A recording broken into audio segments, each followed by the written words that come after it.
On her special day, the woman dreamed of a romantic weekend with her beloved husband. The Spadal, booked for 2 days, was supposed to be the perfect place to relax from everyday worries. But the plans collapsed in an instant when the husband arrived not alone, but in the company of his mother and little nephews, expecting the birthday girl to turn into a nanny. Good day, dear listeners. I am glad to welcome you to my channel. I present to you a new interesting story. Enjoy listening. Yelizaveta Georgievna Kropova woke up on her 30th birthday with that special feeling that only happens in childhood before the new year. Her heart was beating faster than usual, and her stomach was pleasantly tickling with anticipation. Today, finally, what she had been planning for 6 months would happen. A romantic weekend with Alexei in a country spa hotel. She lay in bed, listening to her husband fussing around in the kitchen, making coffee, and mentally went over the whole plan. What a journey it took to save up for this surprise. The salary of a secretary in a small law firm was not pampering at $28,000 a month after taxes. But Yelizaveta was persistent. Every day she put aside 300 rubles from her lunch money, making do with sandwiches from home. She refused to go to cafes with friends, bought clothes only at discounted mass markets, and even saved on cosmetics. "Liza, the coffee is ready," Alexei shouted from the kitchen. "I'm already on my way," she responded, pulling on her robe. At breakfast, her husband hurriedly chewed oatmeal, glancing at his watch. Work at the car dealership required his presence from 9 o'clock in the morning, and he had to get there through half the city. "So what time will you be free today?" Yelizaveta asked, carefully pretending that the question was casual. "I think I'll be done by 6 o'clock. There are fewer people on Friday after all. Do you have any plans?" Quote. Alexei smiled, but his gaze was already wandering somewhere on his phone. "You'll see," his wife answered mysteriously, although inside she was singing with impatience. After his departure, Yelizaveta began to pack. From the depths of the closet, she pulled out a hidden set of lace lingerie, the color of champagne, which she had bought a month ago in an expensive boutique. At the time, the saleswoman assured her that it was this shade that made the skin especially soft. The set cost half a month's salary, but how could you save on such trifles? Next to the lingerie, a white dinner dress, high-heeled shoes and a bottle of French perfume, which she had begged from a friend for one evening, went into the suitcase. Yelizaveta carefully wrapped the bottle of champagne in a towel, not just any champagne, but real French champagne, which the salesman at the wine store recommended for special occasions. "This is Brut Millésime," the consultant explained importantly, stroking the bottle. "Do you see the year on the label? This means that all the berries were picked in one special fruitful year. For a romantic evening is ideal." The price tag of 7,000 rubles made Yelizaveta sway a little, but she still bought it. 30th birthday happens only once in a lifetime. Small candles went into the cosmetic bag. Vanilla, which were supposed to create the right atmosphere in the room. Yelizaveta imagined how Alexei would enter the room and see the soft light of the candles, a bottle of champagne in a bucket of ice, his wife in that very lingerie. In recent months, their relationship had become somehow gray, mechanical. In the morning, they both ran to work, in the evening they collapsed exhausted in front of the TV, on weekends they did household chores. When was the last time they just talked, when they held hands, when they made love not out of marital duty, but out of desire? It took Yelizaveta several weeks to choose a hotel. She studied dozens of sites, read reviews, compared photographs. Lake Dolly, a country spa complex 100 kilometers from the city, conquered her from the first view. Wooden houses on the lake shore. Restaurant with panoramic windows, spa with massage rooms and open-air baths. "This place is made for lovers," wrote a certain Anna K. in a review. "My husband and I spent our second honeymoon there after 10 years of marriage. A suite with a view of the lake cost 12,000 per night. It seemed to Yelizaveta that her heart stopped when she saw the figure. But then she imagined a spacious room with a podium bed, a jacuzzi on the terrace and a fireplace, and pressed the book button. The journey to the hotel by train and bus took 3 hours. Yelizaveta rode, clutching a bag of surprises to her chest and planning every minute of the upcoming evening. First, they would unpack their things, then take a shower. She would put on that very underwear. She ordered dinner at the restaurant in advance. A table by the window for 8 p.m., a menu for lovers with oysters and dorada. The hotel greeted her with the scent of pine and a view of the lake's surface, which reflected the clouds. The administrator, a young girl in a uniform jacket, smiled. "Mrs. Kropova, welcome. Your room is ready." The room exceeded all expectations. A huge canopy bed, panoramic windows along the entire wall, a terrace with wicker furniture. There was a basket of fruit on the table. A compliment from the hotel. Yelizaveta put her suitcase down and exhaled. It worked. Finally, she managed to organize something truly beautiful. She took out her phone and sent Alexei a message. "Darling, I have a surprise for your birthday. Come right after work to the address of the country complex Ozernye Dali, house number 7. I will explain everything when we see each other. Love you." The answer came in half an hour. "Liza, what did you come up with? Which hotel?" "I didn't prepare for the trip. I took everything into account. You don't have to take your things. Just arrive by 7 p.m. I promise you'll like it." "Okay, since I've already set the scene. But I warn you, I'm exhausted after a work week." Yelizaveta frowned. Why couldn't he just be happy? Why did she have to add a fly in the ointment about being tired? She spent the next few hours preparing the room, placing candles around the perimeter of the room, putting champagne in the minibar to cool, and laying rose petals on the bed that she'd bought from the florist in the hotel lobby.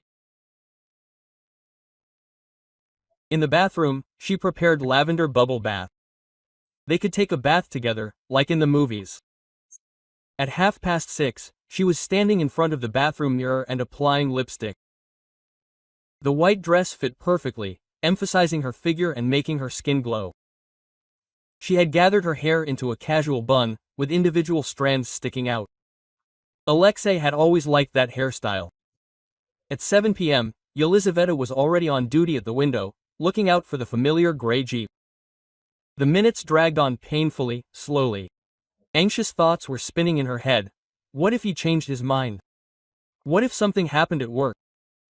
What if they don't appreciate her efforts at all? At 7:30, she saw familiar headlights turning toward the hotel. Her heart started beating faster. Finally, Yelizaveta ran out of the room, ran along the wooden flooring to the main entrance, already imagining how she would hug her husband, how surprised and happy he would be. Alexei's Jeep did stop at the entrance to the hotel. But when the doors opened, Yelizaveta felt like the whole world was collapsing under her feet. Alexei wasn't the only one getting out of the car.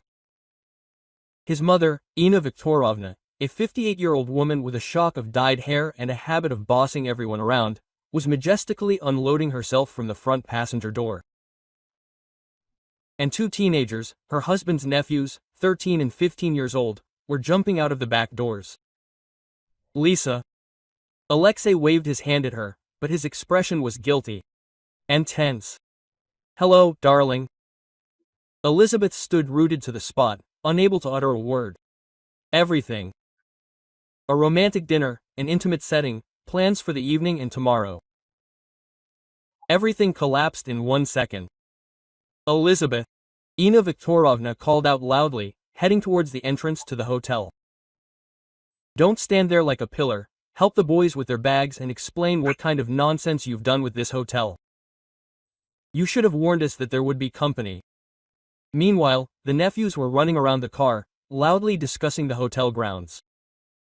"Uncle Lyosha, is there really a swimming pool here? And where are the slot machines? Can we go look at the lake now?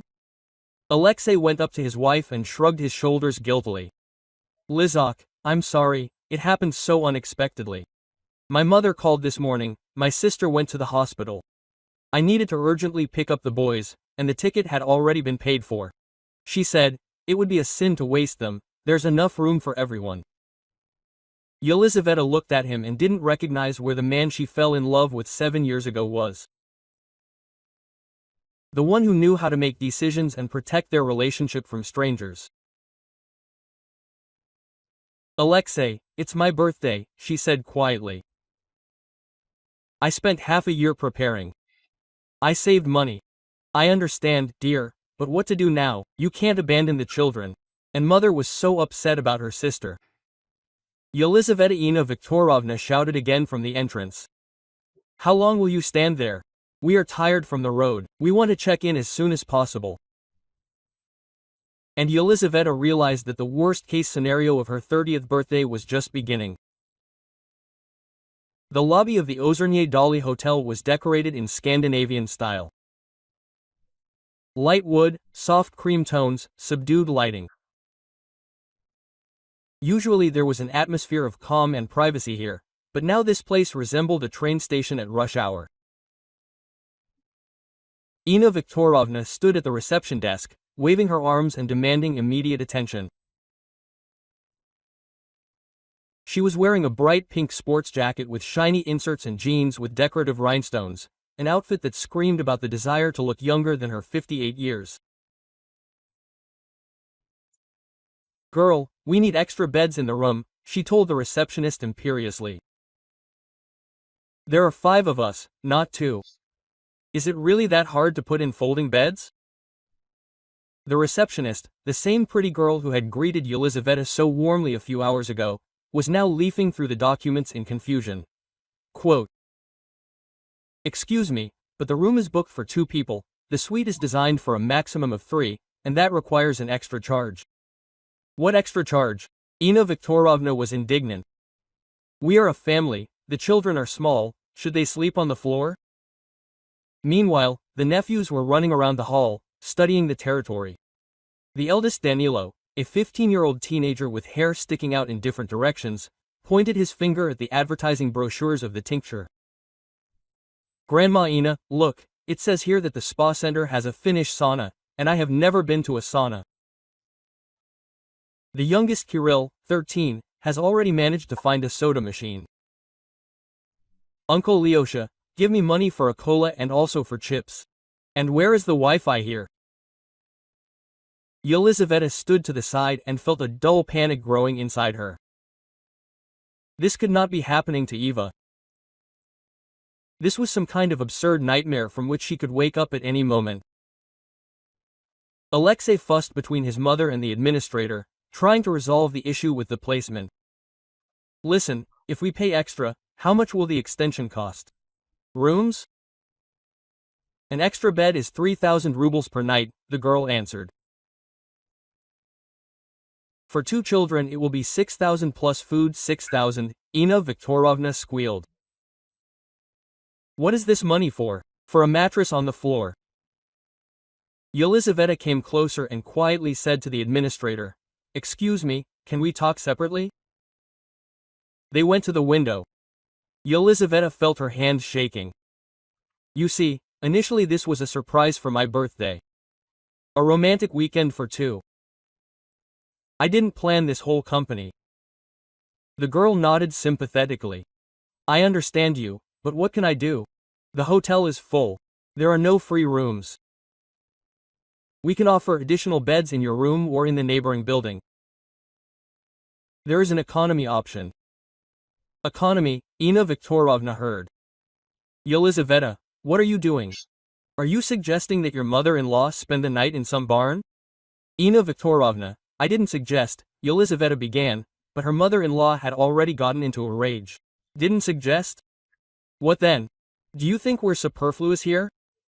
Family is sacred, and you're throwing some kind of tantrum.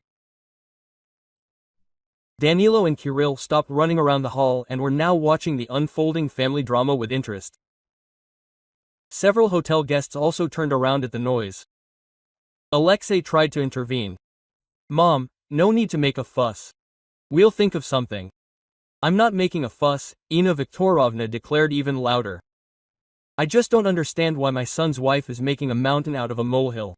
So what, there are 5 of us instead of 2. It will be more fun." Yelizaveta felt something cold squeeze her chest. More fun. She had spent half a year planning this weekend, her last pennies on the room and gifts. She had dreamed of how she and Alexei would finally be alone. "Okay," she said quietly, "put extra beds in place." Half an hour later, the entire family was settled in the suite. The spacious room with a view of the lake had turned into a campsite. In the corner stood 2 folding beds for the boys. A mountain of bags was piled up on the bed, and Inna Viktorovna had already managed to hang her things in the closet, taking up most of it. "Boys, just look at this view," she exclaimed enthusiastically, throwing open the door to the terrace. "What beauty! Yelizaveta chose the place well. I didn't expect such taste from you." Quote. The nephews poured out onto the terrace and began to take pictures against the backdrop of the lake. Danilo touched the wicker furniture that Yelizaveta imagined as decoration for a romantic breakfast, and Kirill loudly commented on each shot. "Uncle Lyosha, take a picture of me here, and now with Danielka, and now all together." Yelizaveta sat on the edge of the bed and looked at the bustle around her. Inna Viktorovna collected the candles that she had so carefully placed around the room and put them in the bedside table. "What are these candles for?" grumbled her mother-in-law. "You'll start a fire. You have to be careful with children." The champagne disappeared from the minibar. Alexei moved the bottle to the common refrigerator so that the boys wouldn't accidentally get to it. The petals of the roses were swept off the bed, freeing up space for the bags. At 8 p.m., Yelizaveta timidly reminded, "We have a table booked at the restaurant." "Excellent," Inna Viktorovna was delighted. "We're just getting hungry. Boys, quickly change your clothes, let's go have dinner."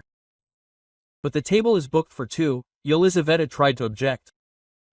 "So what, for 2, they add chairs. Didn't they see people in the restaurant?" They went down to the restaurant in a crowd. Danilo was wearing a wrinkled t-shirt with the word, "Fortnite," written on it. Kirill was wearing sweatpants. Inna Viktorovna was wearing the same outfit she had arrived in. Only Alexei tried to tidy himself up by putting on a shirt. The metro attendant, a smart middle-aged man, greeted the procession with some confusion. Quote, "Mrs. Kropova, we have a table reserved for 2. Yes, I ordered it," Yelizaveta muttered. But the circumstances had changed. The window table she had reserved for a romantic dinner had to be widened.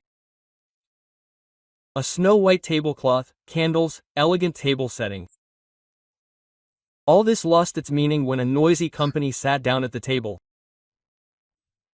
The menu for lovers with Rada oysters caused a mixed reaction. "Ugh, oysters," Danilo grimaced. "This is some kind of snot." Quote, "What is Dorado?" Kirill asked. "It's a fish." "Why is it so expensive?" Inna Viktorovna carefully studied the prices on the menu. Quote, "Yelizaveta, are you out of your mind? 2,000 for a fish. Are we oligarchs?" "Can I have pizza?" asked the younger nephew. "And I'll have pizza," the eldest chimed in. "And I'll just have cutlets with potatoes," Inna Viktorovna added. "Just without any sauces. My stomach isn't up to it." Yelizaveta sat and silently listened as yet another part of her carefully thought-out plan fell apart. The waiter patiently wrote down the orders, occasionally glancing sympathetically at the birthday girl. Alexei tried to rectify the situation. Quote, "Liza, maybe we should order something from your menu after all. It's your birthday, right?" "What birthday?" Inna Viktorovna was surprised. "What is Yelizaveta's birthday? Why didn't anyone tell?" An awkward silence reigned. Alexei blushed. The nephews exchanged glances, and Yelizaveta felt a lump rise in her throat. Quote, "I'm turning 30 today," she said quietly. "Oh, darling," Inna Viktorovna clasped her hands.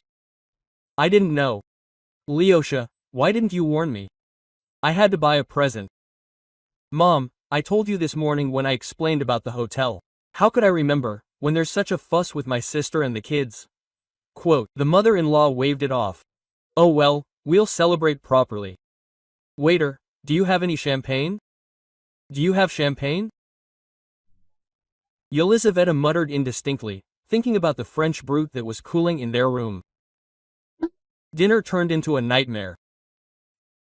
The boys loudly discussed computer games, dropped food on the snow-white tablecloth, argued over the last piece of pizza. Ina Viktorovna told a long story about her sister's illness, while criticizing the quality of the cutlets and the level of service. In our time, restaurants knew what service was, she said didactically. And here the waiter was young, probably new, and some strange music was playing.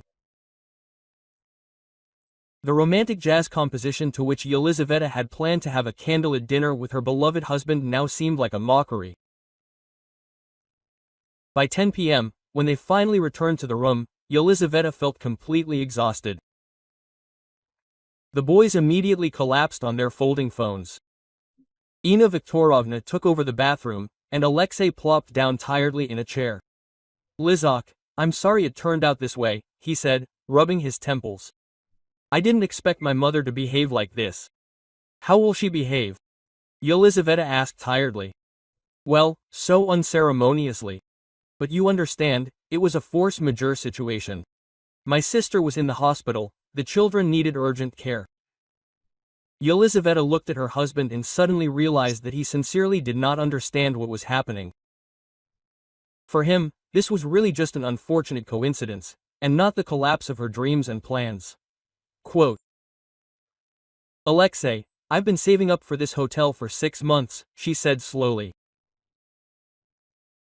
I wanted us to spend time together, talk, remember what we were like before. We'll talk tomorrow, he promised. I'll go to the spa with my mom and the boys, and then I'll be free. To the spa with my mom? Yelizaveta asked again. Well, yes, she's tired from the road. And the boys are interested in watching. And with me? With you later. Or can you walk around the grounds with them while we're at the spa? They're guests, and you're a good hostess. At that moment, Ina Viktorovna came out of the bathroom in a terry-cloth hotel robe. Yelizaveta, where's the towel? And why isn't there normal soap in the bathroom, only some expensive bottles? Yelizaveta silently pointed to the shelf with towels. Ina Viktorovna rummaged through her cosmetic bag and pulled out a bar of laundry soap. I take it with me. I might have an allergy to these foreign things. When the mother-in-law finally lay down on the sofa bed that the administration had put in especially for her, the room was relatively quiet. The boys began to snore on their folding beds. Alexei snored in the chair, not having reached the bed. Yelizaveta lay alone in the very bed that she had so carefully prepared for a romantic night, and looked at the ceiling. A lake splashed outside the window. Somewhere in the distance, quiet music from the restaurant was playing, and next to her, a stranger, who had suddenly become a complete stranger, was snoring. Tomorrow would be a new day, and she already had a premonition that it would bring even more disappointments. Yelizaveta woke up early, when the pre-dawn twilight still reigned outside the window. The room was stuffy. Ina Viktorovna snored loudly all night, and the boys tossed and turned on their creaky folding beds. Alexei slept through it in a chair, hugging a pillow. She quietly got up and went out onto the terrace. The lake greeted her with morning silence and a light haze over the water. This is exactly how she imagined her morning. Only not alone, but in her husband's arms with a cup of coffee and plans for the day. Aunt Lisa, Kirill's loud voice rang out, and when do they serve breakfast here? The boy was standing in the doorway in his underwear, disheveled and sleepy. The restaurant is open from 8 o'clock in the morning, she answered quietly, hoping not to wake the others. Can I go swim in the lake? Kirill, it's still very early. Grandma Ina, quote, her nephew yelled into the room. Aunt Lisa won't let me swim. The entire patiently built morning idol collapsed in 1 second. There was movement in the room. The blanket rustled, the beds creaked. "Who's shouting here?" Ina Viktorovna grumbled in a displeased voice. "Yelizaveta, why aren't you letting the child go to the water?" "Ina Viktorovna, it's 7 a.m. now, the water is cold." "So what if it's cold?" The boys, hardened by our childhood, sat in the river from morning until night. Danilo, meanwhile, had already pulled on his swimming trunks and was rushing to the lake. Alexei sleepily raised his head with "What's that noise?" "Liza, let me sleep for at least half an hour more." "Lyosha, get up," his mother commanded. "The children want to swim, we need to keep an eye on them, otherwise someone will drown." "Mom, what does this have to do with me? Can Liza keep an eye on them?" Yelizaveta felt something click inside. "Why me? These are your nephews." "But you're a woman, it's easier for you with children," Alexei muttered, stretching. "And Mom and I went to sleep." She had been dreaming of going to the sauna the whole way. Quote, "To the spa?" Yelizaveta asked again. "Alexei, we agreed yesterday." "Agreed on what?" Ina Viktorovna butted in. "Yelizaveta, you can't be so selfish. I'm tired from the road, from worrying about my sister. I need to relax." "But it's my birthday." "My birthday was yesterday, my mother-in-law cut me off. And today is just another day. And, by the way, a good aunt should be attentive to children. They are guests in this hotel thanks to you." Danila and Kirill had already jumped out of the room and were running to the lake, loudly talking. "Danilka, let's swim to that bridge. Let's see who's faster." Quote. "Boys, be careful," Yelizaveta shouted after them and involuntarily ran after them. She spent the next 2 hours sitting on the lakeshore, watching her nephews splashing in the water. They dove, splashed, and shouted at the top of their lungs. The other hotel guests, elderly couples who had come for a quiet holiday, looked at them with displeasure. "Aunt Liza, look how I can do it," Kirill shouted, doing a somersault in the water. "Aunt Liza, can you swim?" Danila asked. "Come with us." Yelizaveta sat on the wooden bridge in the same white dress she had worn for the romantic dinner the day before. She hadn't brought any other fancy clothes with her. The dress was completely unsuitable for morning get-togethers by the lake with children, but there was no choice. Meanwhile, Alexei and his mother came out of the main building, heading to the spa. Ina Viktorovna was wearing a bright pink tracksuit and white sneakers. Alexei was wearing a t-shirt and shorts. "Liza," her husband waved, "we're going to spas for two. Don't be bored, and keep an eye on the boys," Ina Viktorovna added. "And if anything happens, our phone number is at the administrator's." Yelizaveta watched them leave and felt her anger growing. She had spent a fortune on this hotel to spend time with her husband, and now she was sitting here like a nanny with other people's children. "Aunt Liza, are you hungry?" Kirill announced half an hour later, climbing out of the water. "I'm hungry too," Danilo agreed. "Let's go have breakfast." In the restaurant they were met by the familiar Mitradl. Yesterday's sympathetic look was replaced by professional politeness with a hint of fatigue. "Good morning. A table for three?" Quote. "Yes, please," Yelizaveta answered. The boys pounced on the buffet like hungry wolves. Danilo dragged everything into his plate: omelette, sausages, pancakes, yogurt, fruit. Kirill tripped while carrying the overflowing plate, and half of the contents ended up on the floor. "Sorry," Yelizaveta muttered to the waiter, who hurried to clean up the spilled yogurt and scattered berries. "It's okay," the young man answered politely. But it was clear from his face that his patience was running out. After breakfast, the nephews demanded entertainment. "Aunt Lisa, what else is interesting here? Can we play tennis? Where are the slot machines? Can we ride bikes?" Yelizaveta obediently led them all over the hotel grounds. On the tennis court, they kicked the ball around, not following any rules. On the playground, they made such a noise that other parents began to take their children away.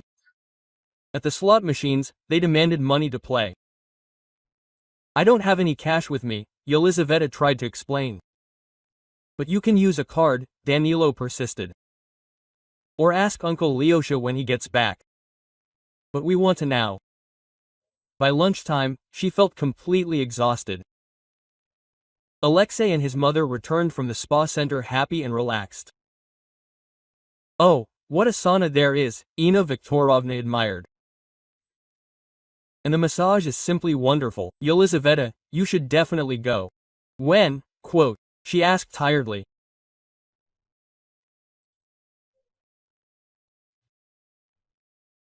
Well, tomorrow, for example, and today let's all have lunch together. Can I stay with the boys? Alexei asked. And you and your mother go to a restaurant, have a chat like women. Yelizaveta looked at her husband and was at a loss for words. He was suggesting that she spend time not with him, but with his mother. The day after his 30th birthday, the lunch passed in the usual chaos. The nephews demanded hamburgers and French fries, although the restaurant only had a gourmet European menu. Ina Viktorovna criticized everything, from the presentation of the dishes to the temperature of the soup. Quote, the food was much better at our sanatorium, she reasoned. And the portions were bigger, but here it was all show off. They would put 3 shrimps on a plate and think it was a restaurant. After lunch, the boys demanded entertainment again. This time they wanted to explore all the rooms in the hotel. Aunt Lisa, can we see what other rooms there are? Boys, you can't go into other people's rooms. And why not? We don't touch anything. They ran along the corridors, peered into the open doors of the maids who were cleaning the rooms, and loudly commented on the situation. Yelizaveta ran after them, apologizing to the staff and other guests. At 4 o'clock in the afternoon, a catastrophe occurred. They returned to their room, where Alexei was dozing in an armchair, and Ina Viktorovna was studying the program of spa procedures for tomorrow. The boys immediately began to study the contents of the minibar. Quote, wow, what is this beautiful bottle? Danilo exclaimed, taking out French champagne. Don't touch it, Yelizaveta said sharply. It's not for children. What's the big deal? I just want to look. The bottle slipped out of the teenager's hands and crashed with a crash on the tiled floor of the bathroom. Splashes of champagne for 7,000 rubles mixed with shards of glass. Quote, ouch! Danilo exclaimed in fear. I did it by accident. Yelizaveta stood in the doorway of the bathroom and looked at the puddle of expensive alcohol. She and Alexei were supposed to drink this champagne on the evening of their 30th birthday by candlelight after a romantic dinner. Instead, it was now flowing down the drain. What happened? Quote, Alexei woke up. Danilo broke a bottle, the younger nephew said, confused. So what, a bottle? Ina Viktorovna waved it off. There are children, nothing terrible happened. There are children? Yelizaveta asked quietly. Of course, boys are active, they always break something. Are you upset because of some bottle? Quote, because of some bottle? Yelizaveta's voice became louder. Yelizaveta, no need to make a tragedy out of it, Alexei intervened. I'll buy you new champagne. When? Quote, she asked sharply. Well, sometime in the city. At that moment, Kirill, who was trying to help clean up the shards, caught Yelizaveta's white dress with his sleeve. A brown stain spread across the expensive fabric. The boy was eating a chocolate bar and did not notice how he got his hands dirty. Oh, Aunt Liza, I'm sorry, he muttered. I didn't mean to. Yelizaveta looked at the stain on her favorite white dress. The dress she had bought especially for this day, which was now hopelessly ruined. It's okay, Ina Viktorovna said again. You can wash it and that's it, or take it to the dry cleaners. Ina Viktorovna, Yelizaveta said slowly, this dress won't wash out, it's silk. So what? It's a dress like any other, you'll buy a new one. For what money? Yelizaveta, what are you doing? Quote. Alexei frowned. The children apologized, what else was needed? Yelizaveta looked at the broken bottle, the ruined dress, the indifferent faces of her husband and mother-in-law, and suddenly realized that she couldn't stand it anymore. She went into the closet, took out her suitcase and began to silently pack her things. "Liza, what are you doing?" Alexei was surprised. "I'm getting ready," she answered briefly. "Where are you going?" "Home." "But we're staying here until tomorrow." "Are you staying?" "I'm going home." Yelizaveta, Ina Viktorovna was indignant. "What kind of childish whims are these? You're throwing a tantrum over some bottle and a dress." Quote. Yelizaveta closed her suitcase and looked at her mother-in-law. "This isn't hysteria, Ina Viktorovna, this is a decision." She took her purse and headed for the door. Quote. "Liza, wait," Alexei caught up with her. "Let's talk normally." "What should we talk about, Alexei?" "About how you brought the whole family here on my birthday. About how you went to sleep instead of me. About how you made me babysit other people's children. But this is family. We can't abandon them." "We can, but you choose them, as always." Yelizaveta went down to the reception. The familiar administrator raised her head in surprise. Quote. "Mrs. Krapova, did something happen?" "Yes," Yelizaveta said firmly. "It did. I need to make changes to the reservation." Half an hour later, she was sitting in a taxi that was taking her home. Her phone was ringing off the hook with calls from Alexei, but she did not answer. And at the Ozerny Dali Hotel, a family was standing at the reception desk, explaining that the suite with a view of the lake had been cancelled, and they would now have to pay extra for the economy rooms and meals themselves. Yelizaveta got home late in the evening. The apartment greeted her with silence and order, such a contrast after the chaos of the hotel. She put her suitcase in the hallway, went into the kitchen and made herself some tea. Her hands were shaking not from the cold, but from the emotional shock she had experienced over the past 2 days. The phone continued to ring off the hook with calls from Alexei. At first she simply rejected the calls, but then she realized that he would not leave her alone, and turned off the device completely. Fragments of phrases were spinning in her head. "Children are children. A good aunt should be attentive. We can't abandon them." How long had she tolerated this disrespect? How long had she put the needs of her husband's family above her own? The next day, Saturday, Yelizaveta slept until noon, woke up from an insistent ringing of the doorbell, and through the peephole saw a disheveled Alexei with a bouquet of roses in his hands. "Liza, please open the door, we need to talk." She opened the door, but did not remove the chain. "What should we talk about?" "Forgive me, darling. I understand that everything did not go as you planned, but we can fix the situation." "How?" "Get my 30th birthday back. We can go somewhere else, just the two of us. I promise, we won't take anyone else." Yelizaveta looked at her husband through the crack in the door. He looked tired and confused. His expensive suit was wrinkled, and there were dark circles under his eyes. "Alexei, how much did it cost you to pay extra for last night?" He paused, then muttered guiltily. 22,000 for the rooms, food, and the broken bottle. Almost your entire monthly salary." "Yes, but that's not important. What's important is that we can fix everything." "And what did your mother say?" Alexei paused again, and that silence was enough for an answer. "She was upset with you, right?" Yelizaveta continued. "She said that it was all my fault, that I made a scene over trifles." "Liza, don't listen to her. 7 years, Alexei, 7 years have been listening to your mother manage our lives. 7 years you've been choosing her opinion, not mine. That's not true. Then tell her right now that she was wrong.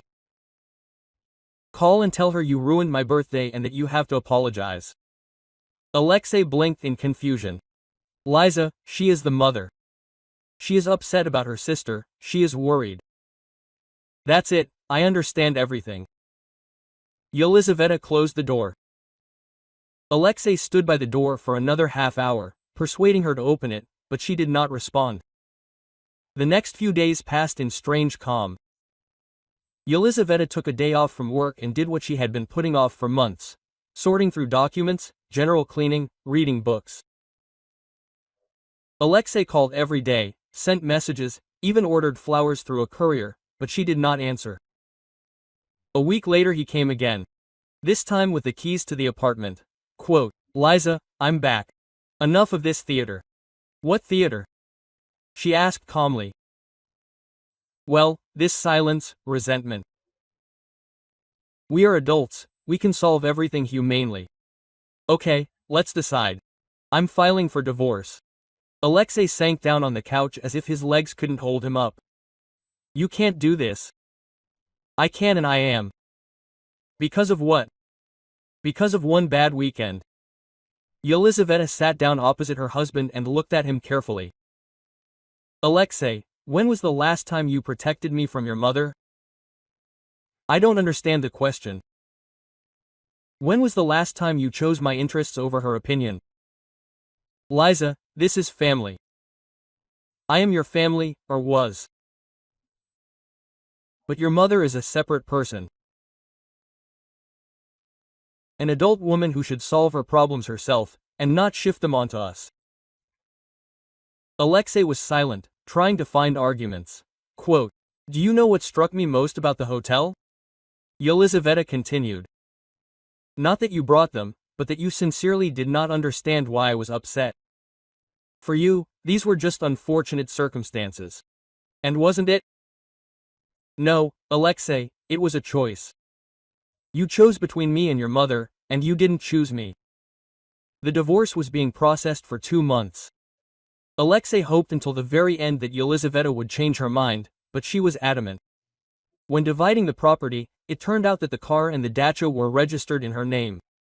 This was an inheritance from her grandfather, registered before the marriage. "Liza, but we did the renovation at the dacha together," Alexei tried to object. "I invested my money voluntarily," Yelizaveta's lawyer replied. Property received as an inheritance is not subject to division according to the family code. Alexei was left with practically nothing. The apartment was rented, the car and the dacha were Yelizaveta's. There were almost no common savings. Inna Viktorovna, having learned about the divorce, threw a tantrum. "This is all because of me. Lord, what have I done?" But when her son suggested that she apologize to her former daughter-in-law, pride got the better of her. "It's not my fault. She's the one who's ungrateful and selfish. It's better that we got rid of her."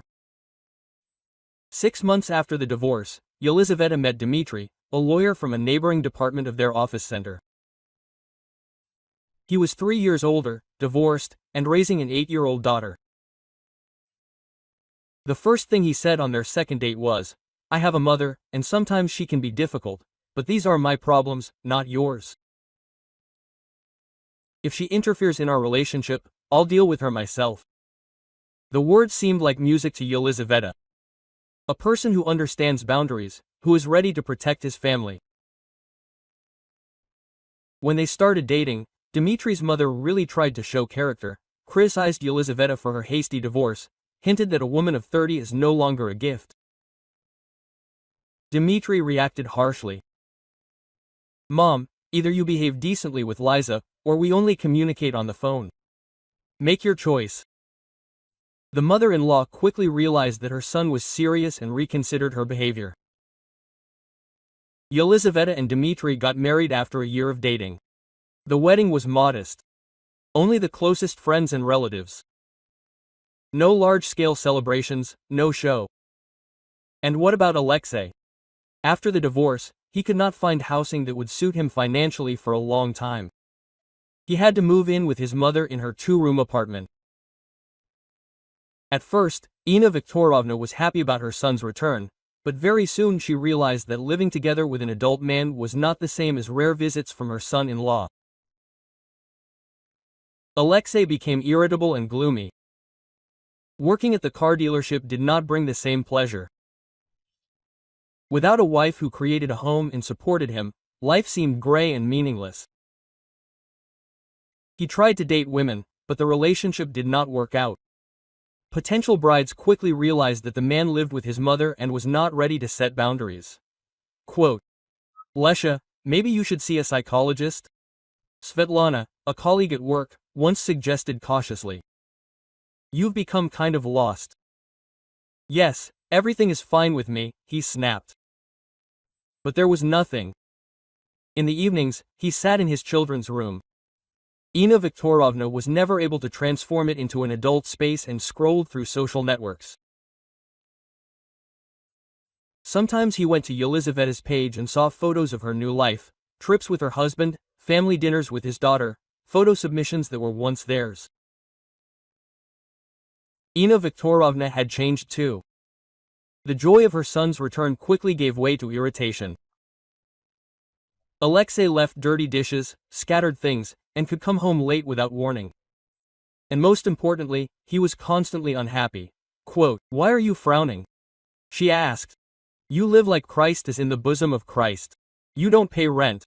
I cook for you. Mom, I'm 34 years old, her son answered tiredly. I don't want my mom to make me breakfast. What do you want? A wife? Then find yourself a normal one, not a capricious one like the previous one. Lisa wasn't capricious? How could she not be? Did she start a divorce because of some bottle? Mom, it wasn't about the bottle, but what was it? That I wanted to relax after the stress with my sister. That I brought the children home when I had nowhere to put them. Alexei understood that it was useless to explain anything to his mother. She still considered herself right. And Yelizaveta an ungrateful. Sometimes, in moments of particularly acute loneliness, he dialed his ex-wife's number, but he never dared to call. What could he say? I'm sorry I couldn't protect you. I'm sorry I betrayed our relationship. 2 years after the divorce, Alexei found out that Yelizaveta was expecting a child. The news came from mutual friends. His ex-wife had long since deleted him from all social networks. He sat in his room and imagined how a pregnant woman walks around, how her husband takes care of her, how they are setting up a nursery at the very same dacha that was once their common place of rest. Lyosha, why are you so sad? Ina Viktorovna looked into the room. Watch TV, take your mind off things. Mom, do you ever regret what happened that time at the hotel? What should I regret? I didn't do anything bad, I just wanted to unite the family. Unite the family? Alexei repeated quietly. Of course. And she threw a tantrum. A normal wife would have understood the situation. A normal wife? He stopped bringing up this conversation. He realized that his mother would never admit her mistake. For her, he would always remain the right son, and Yelizaveta an ungrateful daughter-in-law. Meanwhile, a completely different atmosphere reigned in Yelizaveta's new house. Dmitry turned into a caring husband who really knew how to protect the boundaries of his family. When his mother tried to criticize his wife for buying an overly expensive stroller, he clearly explained, Mom, this is our money and our child. If you don't like our decisions, you don't have to comment on them. But I want the best. It's better for us when we are not taught how to live. The mother-in-law quickly understood the new rules of the game. Yelizaveta sometimes thought about the past, but without bitterness. That disastrous hotel taught her the most important thing, not to tolerate disrespect for herself. If it weren't for those 2 terrible days, she could have lived her whole life thinking that it was okay to put her needs last. What were you thinking about? Dmitry asked her one day, finding her drinking coffee on the terrace of the dacha. About how sometimes the most painful moments turn out to be the most important in life. Are you philosophizing? I'm just glad that I learned not to tolerate other people's disrespect. Dmitry hugged his wife. And you're doing the right thing. Self-respect is the basis of everything else. And somewhere in the city, in a cramped 2-room apartment, Alexei looked out the window and realized that he had missed the main thing. He thought that family is when everyone tolerates each other, but it turned out that family is when they protect each other. Ina Viktorovna still didn't understand what had happened. Sometimes, when she met her neighbors with their grandchildren in the yard, she sighed. I could have had grandchildren if my daughter-in-law had not been so capricious. The neighbors nodded sympathetically, not knowing the whole story. The nephews, the very boys who had started it all, were no longer invited to visit. Their mother recovered, took the children and no longer asked Ina Viktorovna for help. Apparently, she learned about the consequences of her last request. Justice really does sometimes come instantly. You just have to stop enduring and start acting. Yelizaveta realized this at the age of 30 in a room at the Ozerny Dali Hotel, looking at a broken bottle of champagne. And that minute changed her whole life for the better.